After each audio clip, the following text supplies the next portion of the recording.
ያዩትን ማመን አልቻልኩ። ቆይ ለምን? የግድ ቦታው ላይ ሄደ ማየት ስላለብን ይዤ ሄድኩት። እኔም አስቴር ስትነግረኝ እንዲህ ነበር የደነገጥኩት። ለምን ብሌን አልነገረችኝም?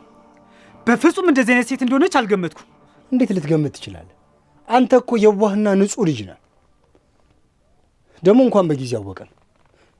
የራሷ ጉዳይ ነው። ከዚህ በኋላ እርሳት። እንዴት ነው ምረሳት? የግድ አግኝቻት ላወራት ይገባል። ይኸው እናቷንም ዱባይ ነች ብሎ እያታለሏትም። ልተዋት አልችልም። ብሌን አደጋ ውስጥ ነች። የራሷ ጉዳይ ነው። ንቃ እንጂ። የለየላት ሴተኛ ዳሪ እንደሆነች እኮ በአይን በብረቱ አየህ። እንኳን ሆነች ፈልጋ የገባችበት ህይወት እንዳልሆነ ግልጽ ነው። ይህን እንዲህ ልትረዳ አትችልም አንተ። ራስን አታሞኝ ብርሃን። ፈልጋም ይሁን ሳትፈልግ ሴተኛ ዳሪ የሆነችው ከዚች ልጅ ራስን ልታርቅ ይገባል። እንዴት ነው ምርቃት? ካዩዋት ቀን አንስቶ እኮ ወድጃታለሁ። በደንብ ቀርቤ ያሳላቅ እኮ ነው በፍቅሬ ደኩላት። ሴተኛ ዳሪ እንደሆነች እኮ በአይን በብረቱ ተመለከት ካራለ። አዎ ሴተኛ ዳሪ መሆና አፈቅራታለሁ። አንተ ያማል። ለምን ጸበል አትሄድም? ትንሽ ለክብር አትጨነቅም? ምን አንተ እኮ እንደኔ ተራ ሰው አይደለህም። በቤተ ክርስቲያን ያደግ ፈራ እግዚአብሔር ያለ ጥሩ ልጅ እኮ።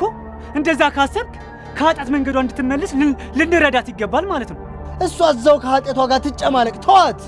ቆይ አንተ የትኛው የጽድቅ ሥራ ነው እንደዚህ የሚያመጻድቅ? ብርሃን ተረጋግተህ አስብ። አስቴር እንደነገረችኝ ከሆነ ከዚች ልጅ ኋላ በጣም ከባባድ ሰዎች ናቸው ያሉት። ራስን አደጋ ውስጥ አትጣል። ለአንተ የምትገባህ የቤተ ክርስቲያን ሴት ነች። ወፍተውኝ በቃ። አንተ ማን ስለሆንክ ነው ለእኔ የምትገባውን የምትመርጥልኝ? ትሰማኛለህ? ፈጣሪ ደግሞ ያለ ምክንያት ወደ ህይወቴ አላመጣትም። በገዛ እጅህ ህይወትን ባታበላሽ ጥሩ። እስኪ አስበው ብርሃን። አፈቅራታለሁ ወዳታለሁ የምትላል ልጅ እኮ ቅድም ካየኸው ወንድ ልጅ ጋር አንሶላ ውስጥ እየተጋፈፈች። ዝም በል። እንድትናገራት አልፈልግም።